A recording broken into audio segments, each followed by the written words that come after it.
Lapu is going to be the final pick for the side of Fnatic Onic. Very interchangeable when it comes down to the heroes within of EXP lane. They just require someone to be able to tank up really good hits and just kind of be durable, be sustainable. Not gonna lie, I kind of like the idea that Smart Omega kind of brought to the table here. The Bane and Lolita gives a lot of AoE, forces Fnatic Onic to kind of dodge, pop, and weave a little bit more. And considering that they've pretty much locked down 4 of their characters here, they don't really have much choice to kind of switch up. So their final pick is pretty much, somebody who's got to be able to tank through the sharks, somebody's going to be able to tank through those Numinon blasts in order to cut the backlines and then kind of make a counterplay here. So all in all, both teams pretty much has their own win condition, but definitely I feel like Fnatic Onic has much more room to work with in terms of split push potential. I gotta say, this is a very interesting draft from Smart Omega. We will only be able to tell what exactly is going to be their game plan coming in to fight against Fnatic Onic. I'd like to thank Terrence for coming into the panel, and of course, we are going to be jumping into game number 1 between Smart Omega versus Fnatic Onic.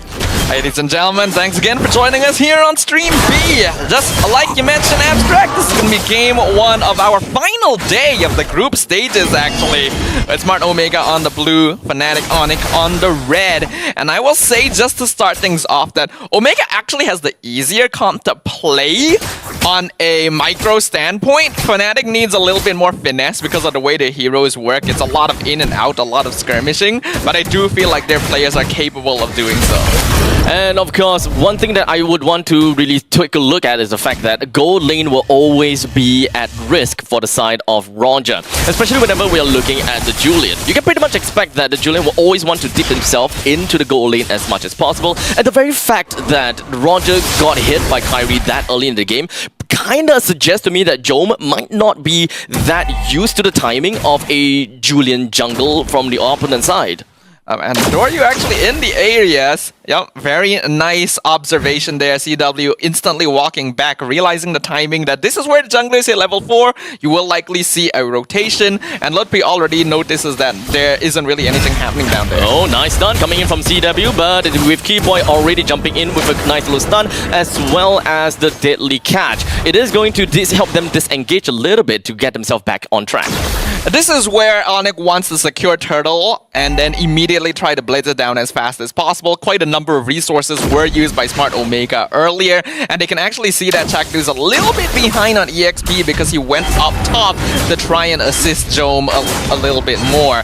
In which case, they can either blitz the objective or try to play even more aggro to invade the enemy jungle. A Blitzkrieg may actually sound good for them, but for now, it does seem like Smart Omega doesn't want to contest for this turtle and want to allow Bane to take the orange buff as soon as possible first. Both of the junglers are currently at level 5, and one thing, and the other thing I want to consider again is the very fact that we are looking at a Roger versus a Moskov scenario, and we all know whenever you put a Roger and a Moskov in the same lane, the Moskov will always be having a field day.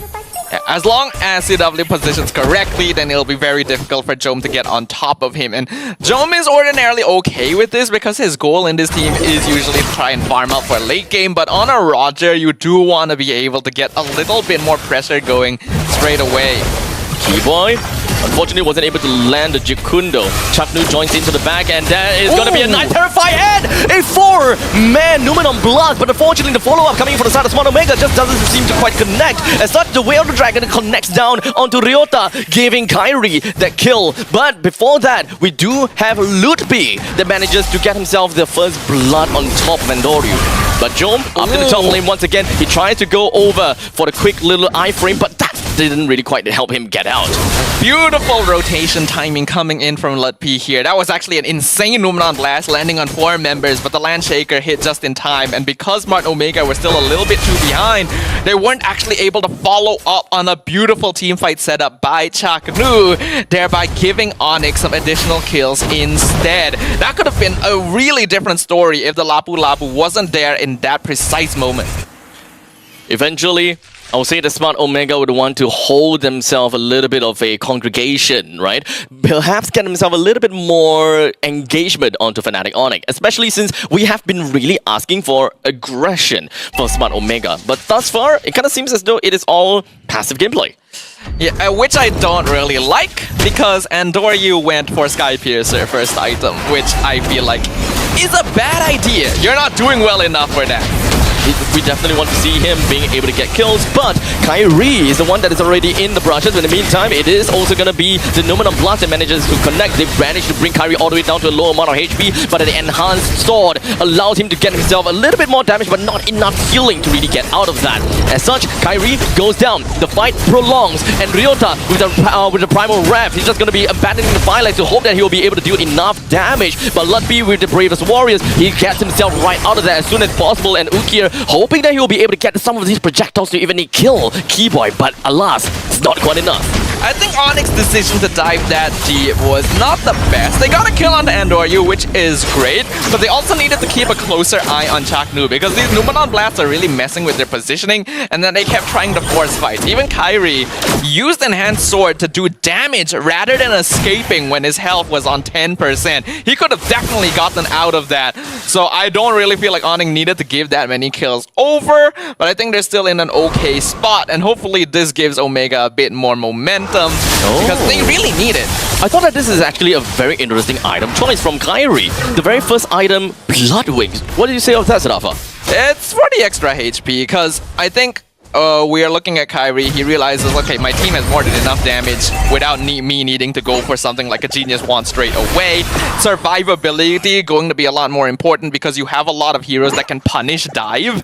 Like both the Edith, the Lolita, even the Bane actually can kind of stun you the moment you jump in. So having that additional shielding is a little more value at this stage. So, not go for damage, but perhaps look for growth in the later stages of the game. That seems like something that Fnatic Onic will want to go for. In the meantime, here in the middle lane, Fnatic Onic is just going to be knocking down onto the tier 1 in the middle lane, while Smart Omega looks for alternative trade down in the bottom lane. They left Lutpi all alone to kind of deal with this, but he's hiding inside of the brushes. Doesn't seem like he's too interested in taking a fight until his fellow friend comes in. As you can see, they're pretty much just going to be pushing everyone else away. That's going to be a 4-man stun, allowing Lutpi to actually allow the rest of Fnatic Onic to come straight in, but that doesn't look good at all. The Dominant Blast from Chaknu channels up, but it doesn't have the flicker to flicker in to get everyone stunned up. I'm liking what we're seeing here. Omega looks like that momentum they got from the earlier fight did actually hold on a second here. Immediately, the Keyboy was hoping that he'll be able to open things up, but it got completely taken out instead. Onic kind of underestimating their opponents a little bit here, and it is good to see Omega actually making proactive decisions across the map. I get the feeling the coach has talked to these players during the break. Ukir, HP not looking that healthy, but Lutpi right now, he was hoping that he'll be able to do a little bit more when it comes down to being able to bruise for his team. The rest of the members from Smart Omega is just going to be congregating right here onto the turtle. The Spear of Misery is just going to be landing us down. It doesn't seem like it's going to be much of a destruction, but in the meantime, it does seem like Ryota is going to go down before the Earth Shatter is going to be landing on anyone, while the Numenor Blast is only landing on the Kyrie, allowing them to buy a little bit more time before Kyrie deals enough damage. But alas, it is still a 2-man death from the side of Smart Omega. Yeah, good spacing there from Onyx. Smart Omega, again, I do like that they're making these proactive plays. They zone out the turtle pit, get the objective without too much problem. But it was the retreat that they had to be the most careful of, because there's no reason that Onyx would stay that long and without trying to mount aggression on the objective if they didn't have a different goal in mind. That which being catching Omega while they're disengaging after claiming the turtle. Smart Omega seems to like they have been playing disengage for the longest time ever. Like they don't really want to engage on their opponents, or they do not want to go all in, despite their draft requiring them to kind of pop their ultimates and hope for the best. In the meantime, Eternal Guard coming in from Fnatic Onic. Not exactly sure what is the main idea of expending that Eternal Guard. But to be fair, it's only 50 seconds until the Lord appears. So it seems like a statement from Fnatic Onic that we don't want to fight, we want to wait for the Lord. It can just be used as a measure of scouting to provide vision and make sure that Omega can't go for any aggro. And answer your question about Omega, like it feels weird that they're not trying to catch people or because they have a comp where they want to burst their ultimates down. This is a counter-engage composition. They are very good at punishing Onic when they're the ones jumping in and they're waiting for those opportunities. Yes, they could make catches with heroes like the Edith and Lolita. Okay. Because the way that Smart Omega plays is together anyway, so I don't think they have to worry too much about that. Because it's not just Chaknu that can punish engages, it's not just Chaknu that can scout brushes, right? We do actually have Ryota to help do that. Even Endoryu can kind of participate here and there. So, because Chaknu doesn't have to worry about protecting his team, he can do things like that. Oh, super aggressive. We're just gonna be running it down onto Fnatic Onic, and that is gonna be the Numenor Blast that lands onto Sans, activates onto the Flicker to ensure that he will be able to put quite a bit of distance from him to the opponents. And Endoryu, though, he did manage to successfully take a kill down to the Lutby, even though he went for the Bravest Warriors, hoping that he can create even more gap. Keyboy doesn't seem too healthy as well. Fnatic Onic, one by one, is just falling to the hands of Smart Omega, or rather, they are just kind of cycling all these damage. Was there some miscommunication there? I don't know why CW blinked into his Sphere of Destruction when the rest of Onic was running away, but okay, free kill for Omega, free Lord, and that was really nice. Chaknu actually taking the proactive decision to jump in, flicker, Numenor Blast, catch people, and then Omega just collapses. And this is what we want to see. There is adaptation. Omega is realizing that because of the composition and gameplay style of Onic, they don't usually stick together. If you find someone, more often than not, they are alone. Just from that one fight, that has allowed Smart Omega to almost break even when it comes down to the economical difference. They're only looking at what, close to 1,000 gold deficit, and I'm pretty sure that they will be able to do a lot more from that. I think they can do a lot more with this. What they have to worry about is Onic is going to adjust a little bit now. You can see that they're actually playing a bit closer together because they realize that Omega is taking advantage of them trying to open up the map individually. So Keyboy is trying to bait movement here, which they will. Moskov is currently at the top lane. As such, Smart Omega understands that if they want to make a move, now's the time. But do note, it is global presence Moskov after all. They're gonna have to really watch out for the Spear of Destruction. In the meantime, Jom really putting himself out there, poking out Keyboy just so that the Lord will be granted a few more hits onto the turret. As such, he's just gonna be running right in. The rest of the members of Smart Omega, they're just waiting and biding their time, while Moskov is just working onto the top lane. This allows Keyboy to jump right in first. He sacrifices himself, allowing that kill. That is gonna be a trade between Endoryu as well as Keyboy, but Lutby is gonna be the next one onto the chopping block, retaliate with onto Ryota. Kyukir, Chaknu, and Jom, they understand that this is not the time for them to continue playing it out, while Moskov, he understands that he wants to join into the fight. Kyrie with a quick little enhanced chain, hoping that he will be able to do enough. Chaknu activates the bulwark, allowing himself to run a little bit further, but CW doesn't seem like he really wants to let him get away. Onic is attempting to break tempo from Smart Omega. You can see that they're experimenting with different timings of taking engagements because they realize that Omega is uncharacteristically looking for fights themselves. They were trying to bait movement, which they did, weren't quite prepared for how deep Omega might dive in, but then instantly adjusted to try and retake the fight when Omega had already used multiple resources.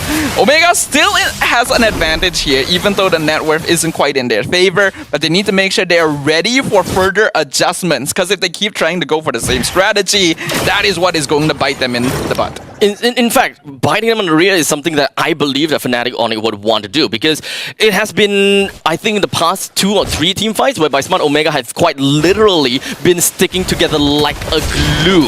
But for now, Keyboy immediately with the way out Dragon onto Ryota. That is going to be a big amount of, that's going to be a big kill for the side of Fnatic Onic. As such, that is going to be the Numenor Blast from the side of Chaknu, hoping that he'll be able to create a little bit more of a diversion onto the side of Fnatic Onic. Finish Smart Omega going down one after another. CW activates himself and being able to get 2 kills, allowing the rest of Fnatic Onic to wipe out Smart Omega. It does seem like the top lane inhibitor turret is already destroyed, and Smart Omega with no one in around the home.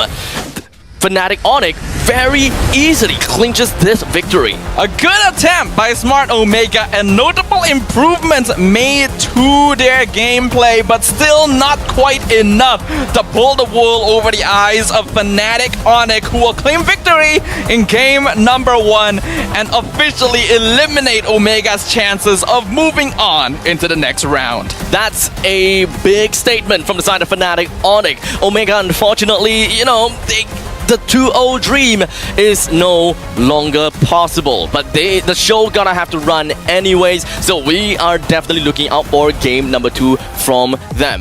Let us invite Terrence back onto the panel. What do you have for us?